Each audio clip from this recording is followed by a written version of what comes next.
ప్రభు అయిన యేసుక్రీస్తు నామములో మీకు అందరికీ నా హృదయపూర్వకమైన వందనములు తెలియజేసుకుంటున్నాను. సహోదరులారా, హెబ్రీ పత్రిక 11వ అధ్యాయము 24వ వచనంలో కనుక మనం చూసినట్లయితే, మోషే పెద్దవాడైనప్పుడు విశ్వాసమును బట్టి ఐగుప్తు ధనము కంటే క్రీస్తు విషయమైన నింద గొప్ప భాగ్యమని ఎంచుకొన్నాడు అని అపోస్తలుడైన పౌలు గారు చెప్తూ ఉన్నారు. దేవునికి స్తోత్రం కలుగునుగాక. అసలు మోషే క్రీస్తు విషయమైన నింద వహించడం ఏమిటి?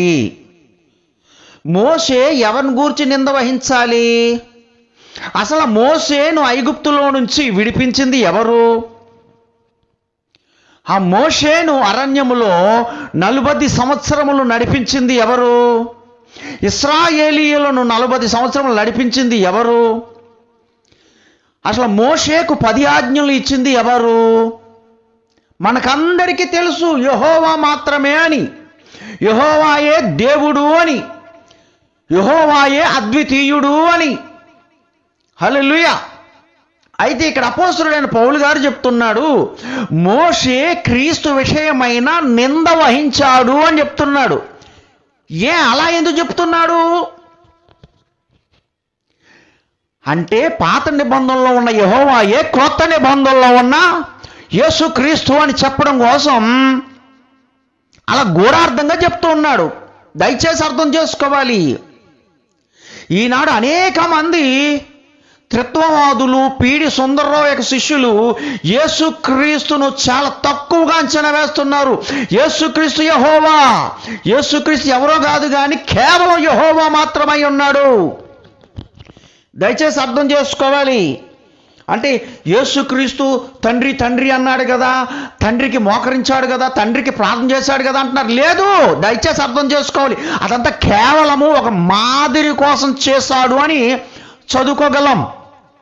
ఎందుకంటే యోహాను సువార్త 16వ అధ్యాయంలో కనుక చూసినట్లయితే, తండ్రిని గూర్చి నేను మీతో గూఢార్థముగా మాట్లాడుచున్నాను అని శిష్యులతో చెప్తున్నాడు. గూఢార్థంగా చెప్పాల్సిన పని ఏంటి? గూఢార్థం లేకుండా డైరెక్ట్గా చెప్పొచ్చు కదా, పరలోకంలో ఒక తండ్రి ఉన్నాడు అని. ఇంకా అక్కడికి గూఢార్థము అనే పదాన్ని ఎందుకు ఉపయోగించాడు? యోహాను సువార్త 14వ అధ్యాయంలో కనుక చూసినట్లయితే ఫిలిప్పు అంటాడు, అడుగుతున్నాడు అక్కడ, యేసు మాకు తండ్రిని చూపించు, తండ్రి తండ్రి అంటున్నావు కదా, తండ్రి నీకంటే గొప్పవాడు అంటున్నావు కదా, ఒకసారి మాకు తండ్రిని చూపించు అంటున్నాడు. యేసుప్రభు ఏం చెప్పాలి? పరలోకంలో నిజంగా ఒక తండ్రి కనుక ఉంటే, ఓ ఫిలిప్పు నువ్వు చచ్చిపోతావు కదా, నేను కూడా శిలువ మీద మరణిస్తాను కదా, మనందరిని సమాధిలో పెడతారు కదా, పరలోకం వెళ్ళిన తర్వాత అక్కడ 3 సింహాసనాలు ఉంటాయి, పెద్ద సింహాసనంలో పెద్ద దేవుడు ఉంటాడు అని చెప్పాలి.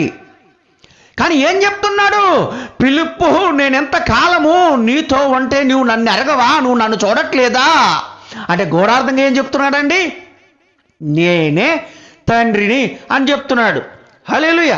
దయచేసి అర్థం చేసుకోవాలి. అందుకే ఈ కాలపు ప్రవక్త దిగి వచ్చి దేవుడి ద్వారా ప్రత్యక్షత పొందుకొని ఏం చెప్తున్నాడు? పాత నిబంధనలో ఉన్న యెహోవాయే, క్రొత్త నిబంధనలో ఉన్న యేసుక్రీస్తు అని చెప్తున్నాడు. ఇది మాత్రమే మనందరికీ జవాబు. దయచేసి అర్థం చేసుకోవాలి. ఇది మాత్రమే మనందరికీ జవాబు. హల్లెలూయా.